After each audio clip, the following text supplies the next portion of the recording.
Prime Minister Justin Trudeau has upped Canada's climate ambition, saying that we are going to reach 40 to 45% reduction of greenhouse gas emissions over 2005 levels by 2030. It's up from 36%.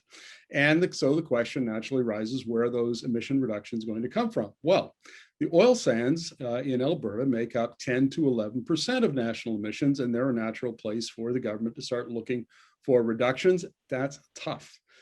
So we're going to talk to Kevin Birn from IHS Markit, who's done a lot of work on oil sands emissions data, and ask him the question, what can the oil sands do to reduce emissions? Welcome to the interview, Kevin. Hi, it's good to see you again.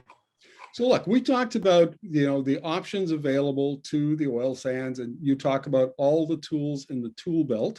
So let's start with that. What does the tool belt look like? Well, it depends on which, with the oil sands, everybody thinks the oil sands is homogeneous. It's not. Each one of those facilities is unique unto its own right. But if I were to break it down into the least homogeneous, is you really have distinct mining operations that are quite different. They use a multitude of different energy sources to meet their demand: diesel, natural gas, and a couple of facilities still use petroleum coke. And on the thermal side, it's almost exclusively natural gas. They tend to be smaller scale. And the best way to think about it, they're really just a water handling plant that uses heat to convert that water into steam, which gets recycled around the loop. So they're quite distinct. And as a result, the opportunities to reduce emissions there are going to be distinct as well. Would you like me to talk through a couple of those options on each side there, Markham? Is that the best way? Well, that was going to be my next question, so thanks for anticipating that. But yes, why don't we start with mining, please? Sure. On the mining side, they require temperature or the combustion of energy to heat basically separation vessels that allows the bitumen to separate from the sand, the clays, and the waters. And they mix additional water in to separate that process. So operational efficiencies and heat integration of those units, what I mean is reducing the amount of energy to maintain that temperature, and also finding ways to fine tune that temperature and bring it down over time are opportunities to reduce the energy requirement, thus emissions. There is cogeneration that's used in the mining process as well. Cogenerations generate both that thermal energy that's required, but also electricity, so they can optimize or generate two outputs from one source as opposed to getting them separately. There's opportunities that are underway right now. Particularly, Suncor has announced the intention to turn off the petroleum coke boilers that they have. So their process produces petroleum coke from their upgrading process, and this is a heavy, very energy dense material, but it also is very carbon intensive. And so they're going to phase that out in favor of natural gas, which is an opportunity to reduce the intensity, not only of their operations, but it would weigh, on the intensity basis, it can pull the entire industry down. That's how significant petroleum coke is. There's the mobile mining fleet. These are the trucks that go to and from the ore separators out to the field, basically to pick up the ore and cycle it back. We see improvements coming in terms of the automation, or the replacing the human component, making them automated vehicles, which can improve the efficiency, less downtime. You can think about it, if anybody's watched those videos of those autonomous cars moving through a figure eight, it's very similar. They have opportunities to optimize. As well, there's improvements in the use of biofuels in those fleets that can also contribute to reductions. And then the last one, I think you alluded to it, is also the opportunity to put in carbon capture and storage units as well, which would capture higher concentration streams probably in the early phase, and probably later on go to lower concentrations of CO2. You'd have to transport it somewhere, and then you'd have to dispose of it in this sequestration or some reservoir as well. That's mines. So there's a multitude, and then within the mines, you'll see a variety of different technologies being advanced as well, and advocated by the different companies. They're all kind of bespoke. One of the ones that gets a lot of attention on the mining side is the in-pit mine face extraction, which is basically starting that separation process right in the mining pit, and removing a lot of that separation process that comes behind it and contributes to those emissions as well. And that's technology being advocated by CNRL, which they promise that has the potential to significantly reduce emissions because it's streamlining that whole separation process.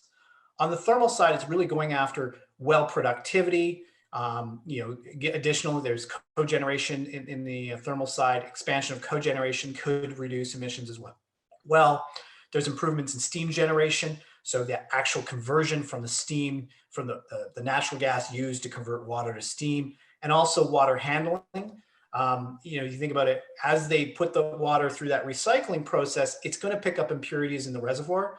And so you're bringing things into the boiler units that are not, you're using the energy to convert the steam, but the water's getting dirtier. So some of that material isn't going to get converted to steam. And so opportunities to clean that process up can also drive efficiency improvements. And we see a lot of companies talking about what we call steam displacement technologies at IHS, but really that's code for things like solvent co-injection. You have natural gas co-injection as well. And then what they figured out is that the reservoir is capable of holding temperature better than they anticipated in the earlier years. And so the steam functions in two processes for them. It mobilizes and warms the reservoirs to mobilize that bitumen to allow it to be recovered, but it also applies pressure and drives it down to the collector well. So if they can maintain the pressure, they can remove they potentially can remove some of the energy requirement as long as they replace that steam with something else. And that's what we see them doing. I'll leave it there. There's a multitude of different flavors also within each of those categories that have brands and labels associated with them. Okay, so you've described a number of opportunities the oil sands has on both the steam-assisted gravity drainage, the SAGD, and on the mining side. And we know that the industry has taken this seriously. They've been spending hundreds of millions of dollars over the years to develop these technologies, test them in the field, refine them. Some of them have begun to be implemented. This is not like new to the industry. But so please explain, because I don't understand this myself, why the industry can't do these things quicker than it has, that it's indicated it plans to. Well, each technology is unique and it has its own challenges. A lot of these technologies, like a lot of the efficiencies we've seen in terms of emission reduction, have come from learning by doing, or operational efficiencies. And that's kind of an organic process as you work it through. These bigger technologies, they're not necessarily risk-free. Right? So the evolution of solvents has taken many years to get where they are, and it's about scaling them up, improving that technology, and it's about risk to the underlying asset. If the technology doesn't work, they can damage the recovery of the asset itself. And so so it takes time to scale that and prove it out, because ultimately they're still being asked to generate revenue and return cash to shareholders. These are companies that are geared towards making money. And so it takes time for those technologies to work their way through everything from bench all the way to full field kind of deployment. I think the second part is, so the technological evolution process to prove up the technology and then de-risk the technology takes significant amounts of time.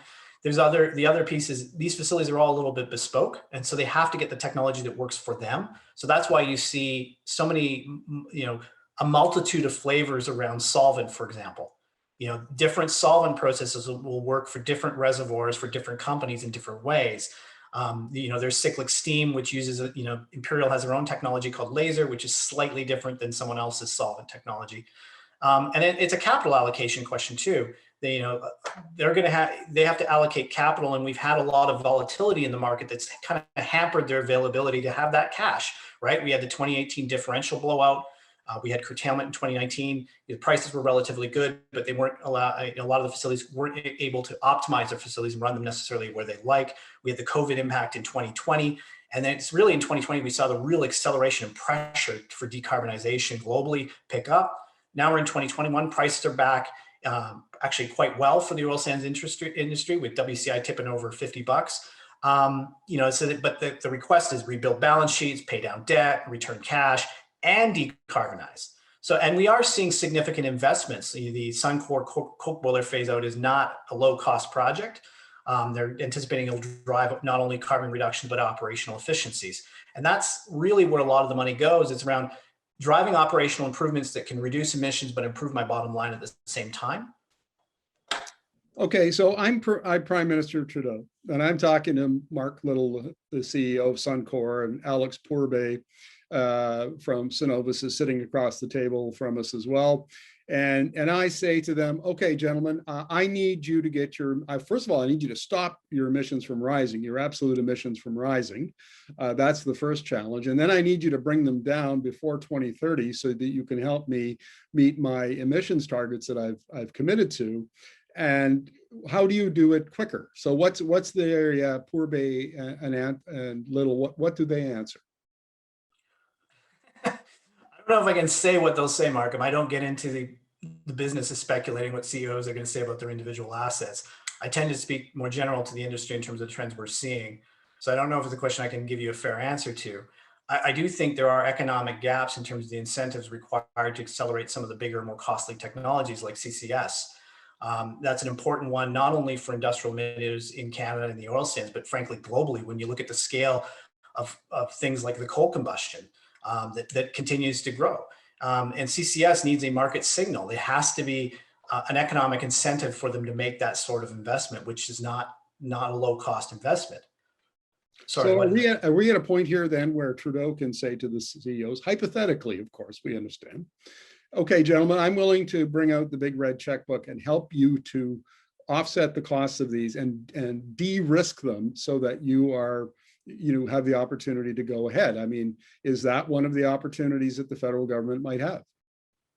I think certainly when you look at CCS in particular, there's two things to think about in that sense. It is not a low cost technology, and the incentives that we put in, certainly we've given the market signal the price is going to rise over time, but that price is not high enough today to incent that kind of investment.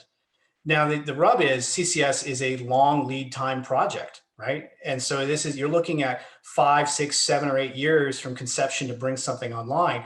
And so by the time that market signal may be here today that would incent them to make those kinds of investments, then it will probably be too close to 2030.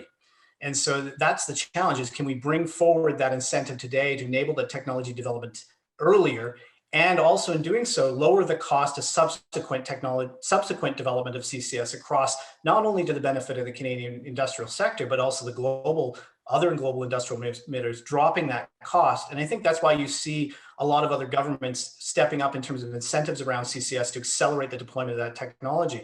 The US has the Q45, you have other treatments in Europe, building out these hub and spoke kind of CCS communities or the centers. Kevin, thank you very much for this. What I think you've done today is give us an idea of the complexity of the decisions that the CEOs are facing. These aren't simple questions, and appreciate that. Thanks, Markham.